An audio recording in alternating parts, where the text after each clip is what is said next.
Hi, welcome to Mission Driven Monday. My name is Chantel Adams, and I'm here with Callie Murray. Callie is the Director of Growth at Lasting, which is a marriage counseling app that really helps couples learn how to love each other better. And she is also the founder of an organization called The Big Fake Wedding, which she founded in 2008 and is an alternative to a traditional kind of bridal show. She sold that company a couple of years ago. She is also a big proponent of something called the DIY MBA. And it's just something that she passes on to everyone that she meets because she's learned so much in her years as a founder, as an entrepreneur, as a business owner, as a mom, as someone who can really juggle it all. So thank you and welcome, Callie. Thanks. Thanks. All right. Well, you're here with me today, and every Monday we ask the same three questions. I'm going to start with our first one. And Callie, I want to know, what is your proudest accomplishment? Yeah, this was a fun question to think through.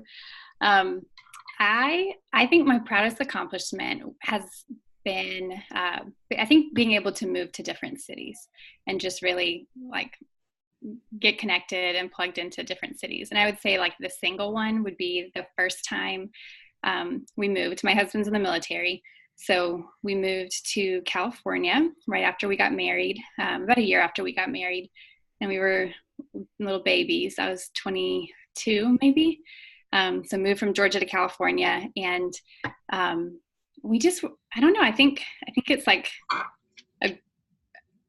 it was an interesting thing for our personalities to do. My husband's very steadfast. He likes routine, comfort, all of that. And so I think it was kind of my time to kind of shine and give him that comfort and that home in a new place, but then also get to connect to other people and meet new people. And we made great friends in that time we moved to California, that we still keep up with today. And yeah, I hope we've done this move since having kids, I guess twice, kind of doing a crazy move and getting real plugged into a new city, knowing that we're going to leave,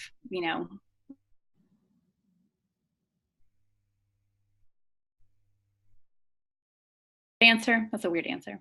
No, you know what? I love that because I feel like that's something that you're really good at, is connecting people. And you've used that as skill in probably every job that you've ever had. And so moving from city to city forced you to get better at doing that, right? Yeah. I think it's scary to start over in a new place because, number one, you don't know anybody. And I think that you've probably learned from being in different parts of the country, even when you're in America, the culture is different wherever you live, right? Right.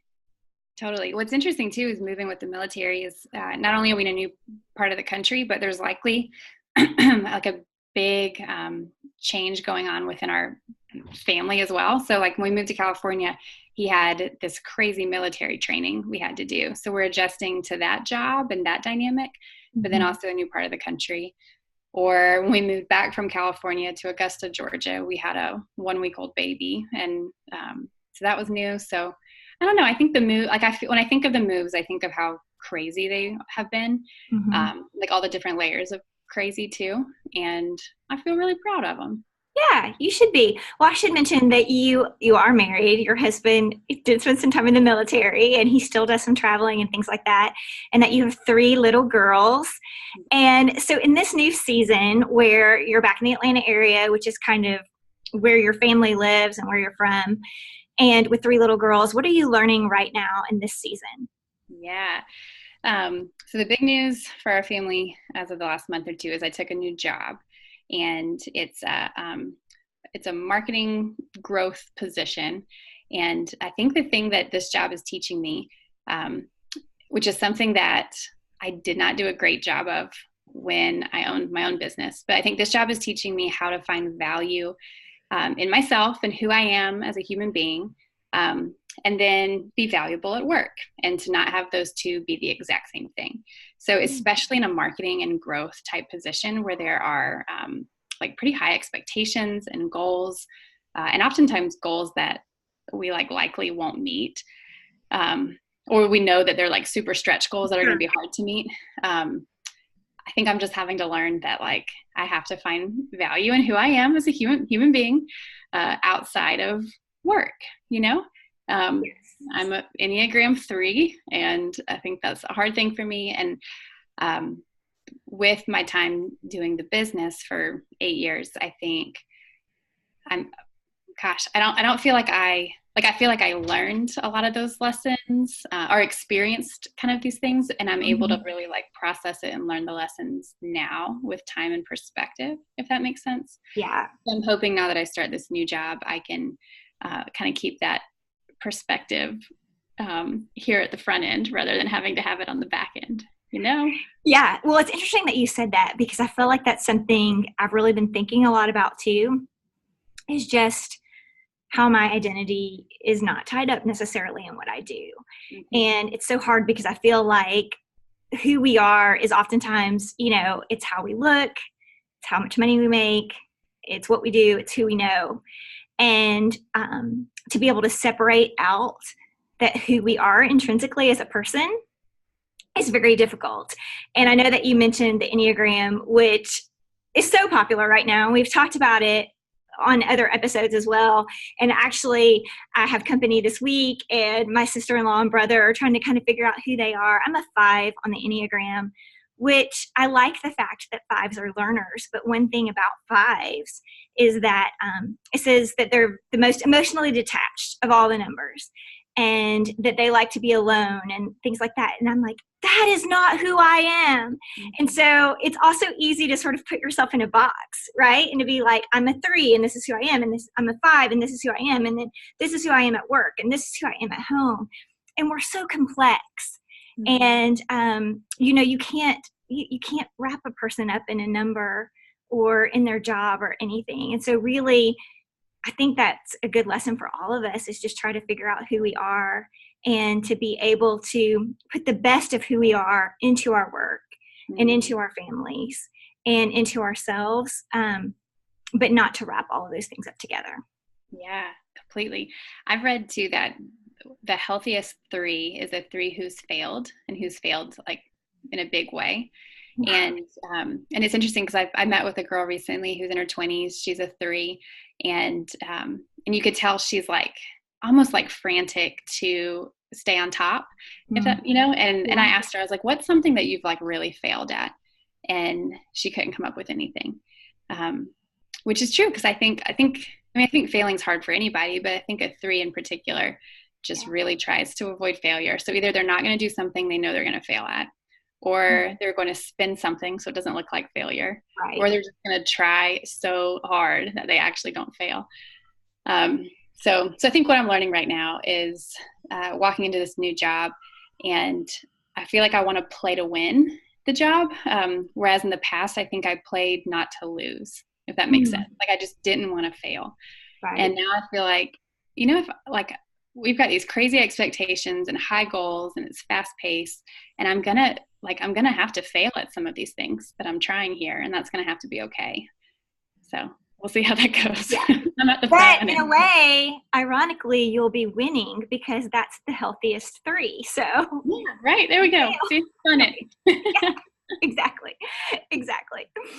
All right. Well, then that leads me into our next and final question. And I love this question. I say this every time, but I truly do, because I love thinking about the future, and I love thinking about goals. And like you just said, like we have these lofty, high goals that we may not achieve, but they're stretch goals. And I think that we have those for ourselves too. So tell me, Callie, about your aspirational self, the future you.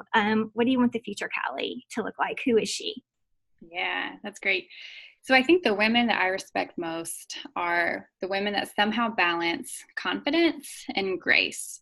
I don't know, like I feel like those are 2 things that sometimes don't seem to go hand in hand, but I think my aspirational self would be someone who somebody would be able to say like, man, like she's got this confidence, but she also has this grace about her. We have 3 little girls, and so we think about like what do we hope that they are like in the future. And so our kind of family mission statement or mantra or whatever it might be, we've got it up in our kitchen, is be brave and love people. And so those are kind of the action words, not necessarily the aspirational self. But so those are kind of like the action aspirations we have in the day-to-day right now are, like I think Chantel, you had mentioned, like at the end of the day, can we say like, I was brave, I loved people. And I guess if I think about those words, those kind of play hand in hand with that idea of being confident and having grace too. Yeah. And I love those two words, confidence and grace. There's an episode of Seinfeld from years ago where Elaine goes into a publishing company and she wants to get this job that Jackie O used to have. And they said, well, she had grace and you didn't. And Elaine's like, well, don't I just have a little bit of grace? And they're like, there's no such thing as a little bit of grace. Like you either have it or you don't. Yeah. And I think that's such a, that's such a great thing. I mean, I'd love to have confidence and grace. And when you think about those two words, is there somebody that you know that sort of personifies that for you, that you can look to and say, when I look at this person, not that I want to be like her, but you like her because she does have that kind of confidence. Yeah. And can you talk about that person or who that person is? It's funny. Okay. I would say my mom. I mean, right off the bat, my mom. But the first person I thought of was actually, she's younger than me. She was the nanny to my girls. And she was maybe 18 when she was the nanny to them. But she had this confidence about her where she seemed like I always thought she felt older than me, Yeah. But she was so like soft-spoken and graceful and humble. And I just loved having her with my girls day in and day out. So yeah, I don't know. It was interesting. Maybe that's me thinking about who I want my girls to be. Maybe But that's cool that you also have people in your life that share your values and that are speaking life into your daughters who will eventually be your legacy. So that's cool. Yeah. Well, thank you, Callie, so much for being with me today and for answering our 3 questions. Those are great questions to think through. Yeah, thanks. And I hope that all of you had as much fun as I did. And I'll see you again next week for another episode of Mission Driven Monday.